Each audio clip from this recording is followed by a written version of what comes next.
So they are saying that these attacks are connected. Very interesting. Well, almost makes sense from both to happen on the same day. Oh, boy. Breaking this morning, federal officials are calling it a deliberate act of terror as the FBI is conducting searches across multiple states.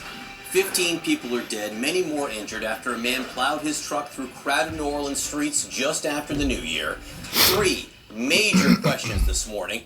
Were there any accomplices? Was this attack tied to the Cybertruck explosion outside a Trump hotel in Las Vegas? There are notable similarities.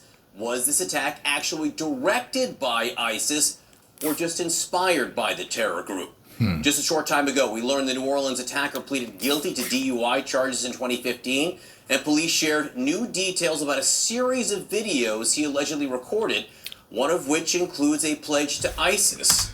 Why do you bring up something dumb like that, like a DUI? We need to know some details about, the attack. Not he also they always like, yes, he's a bad guy, so they throw, I guess, extra details in to let you know. But like a DUI, like tons of people get DUIs. Like I want to hear something else, like, oh well, he was stopped with guns in his car.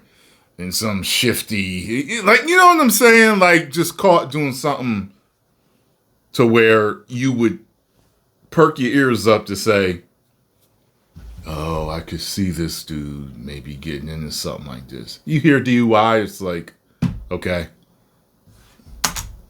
This morning, we're also learning more about the victims as witnesses now describe what they saw. We heard the gunshots. And everyone started running, and then they ended up locking us in the building, and they shut all the doors, told us to get down. And when we came outside, that's when we saw the truck that was crashed right outside where we were at.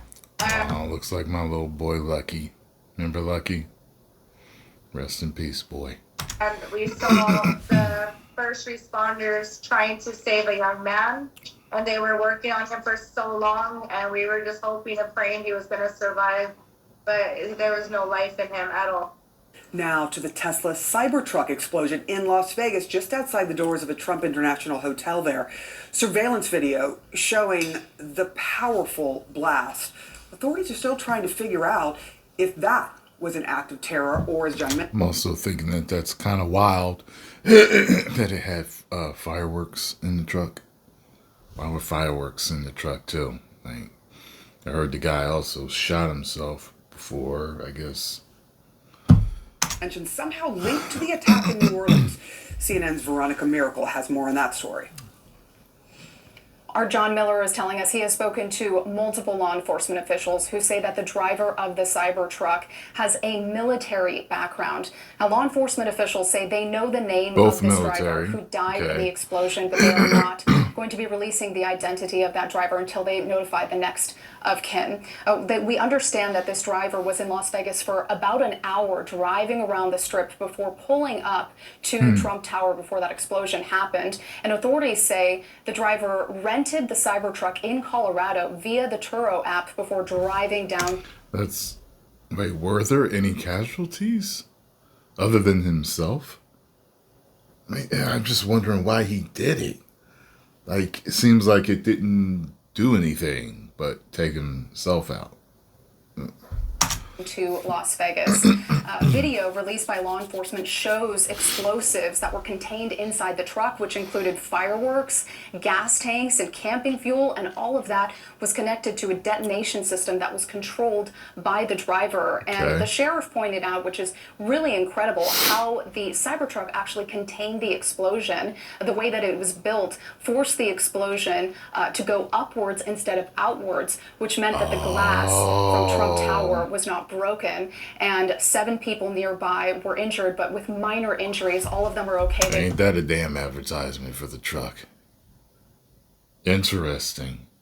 So I guess he thought it might do something and damage people, damage property, but it didn't. It just all been released from the hospital.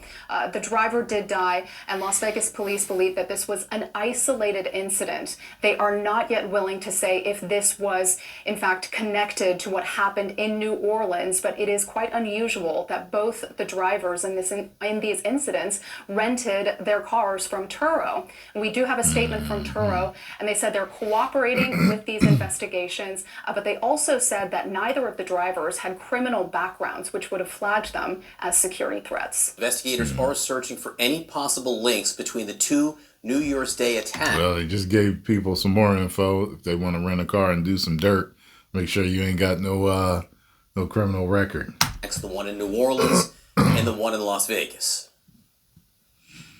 Do I think it's a coincidence? I don't know, but what I can tell you is we're absolutely investigating any connectivity to what happened in New Orleans, as well as other attacks that have been occurring around the world. We're not ruling anything out yet. Thought that was Nancy Pelosi behind him. All right, with us now, CNN senior law enforcement analyst, former FBI Deputy Director Andrew McCabe. So the similarities are these. Both were using electric vehicles rented from this ride-share / user-to-user rental outfit, Turo. Military backgrounds, both drivers, explosives on both trucks, Andy. Possible it's just a coincidence? What do you see there? Still possible that that's just a coincidence. But honestly, John, you have attacks occurring, vehicle-borne attacks occurring on the same day in different cities. Yeah. That alone gets you a very intensive investigation to determine whether or not there's Kind of sounds a little coordinated. Doesn't mean it is, but any connectivity between those two actors. And that could be anything from, interacting and planning and preparing together to execute those attacks, or it could be something as simple as a infrequent contact over social media that just brought them together as like-minded people. If there's any connection between the two of them, I am confident that our law enforcement and intelligence folks will uncover that, but they've got to look hard for it.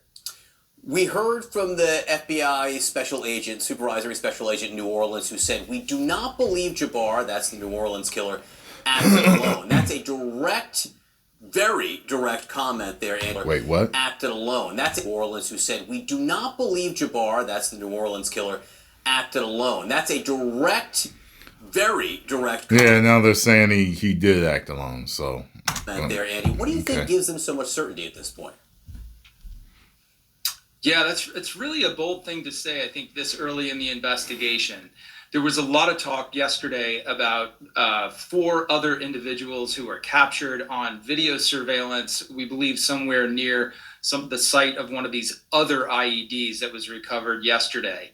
That's been ruled out, so we still don't know if the FBI is quite as confident now that those 4 people have been ruled out about the presence of others. Nevertheless, there are other indicators here that could be forcing the investigators to broaden their search.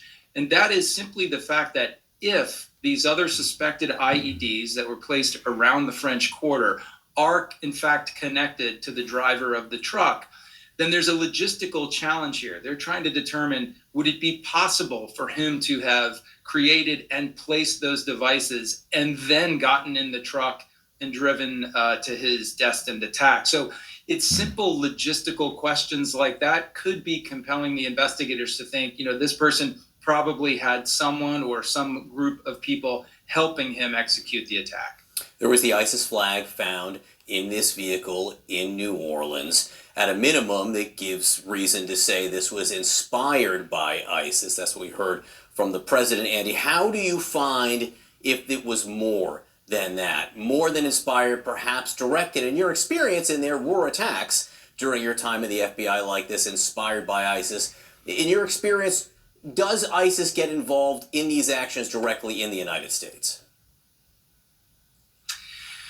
It's a great question, John. So ISIS has definitely been very forward-leaning in trying to recruit what we would think of typically as lone actors to strike out in acts of terrorism on their behalf in their home country. So without ever traveling to Syria, without ever meeting an actual ISIS member in person, without receiving specified training, They do that through the propaganda that they distribute around the world on the internet.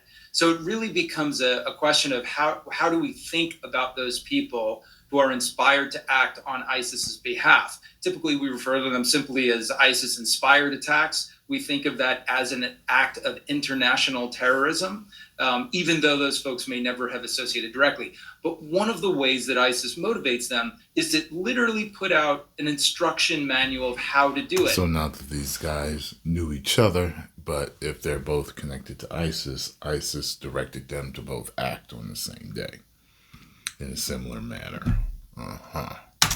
We know that ISIS in the past has advised their followers to obtain large, heavy vehicles, to drive those vehicles into crowded areas at events, to run over and kill as many people as they can, and to also carry a secondary weapon so that when the truck is inevitably stopped at some point, the driver will be able to get out and continue the killing with a gun or a knife or some sort of bladed weapon. So when we look at the details of this attack, it very closely matches exactly what ISIS has essentially asked its followers to do in their home country. So I think the connection here on the inspired level is very good. To determine whether or not he's an actual operative who had contact and received direction from ISIS, that requires the community to go deep into its intelligence holdings, to look at data sets like this data set we acquire through FISA Section 702 to see if there have ever been communication connections between this actor and any of the known or suspected terrorists we are following overseas. Very quickly, Andy, any reason for concern today? There were 2 truck explosions. Could there be more? The Sugar Bowl scheduled for New Orleans this afternoon. No. John, I'm a lifelong counterterrorism guy, so there's always a concern. That's where I start in this math equation. But yeah, absolutely, there's a concern about tonight and about the Super Bowl in a few weeks. If the FBI believes that there are other people that were possibly involved in this attack, there's every reason to think that they might have some sort of a follow-on action planned. That's why you're going to see security very, very high for tonight's event. Andrew McCabe, I really appreciate your time this morning, helping us understand everything we're seeing as this investigation, 24 hours old now. That would be something insane, have an attack on the Super Bowl. The most eyes in the world are watching the Super Bowl at one time. God. So tell me, do you think it's connected? Do you think they're connected? It's a possibility.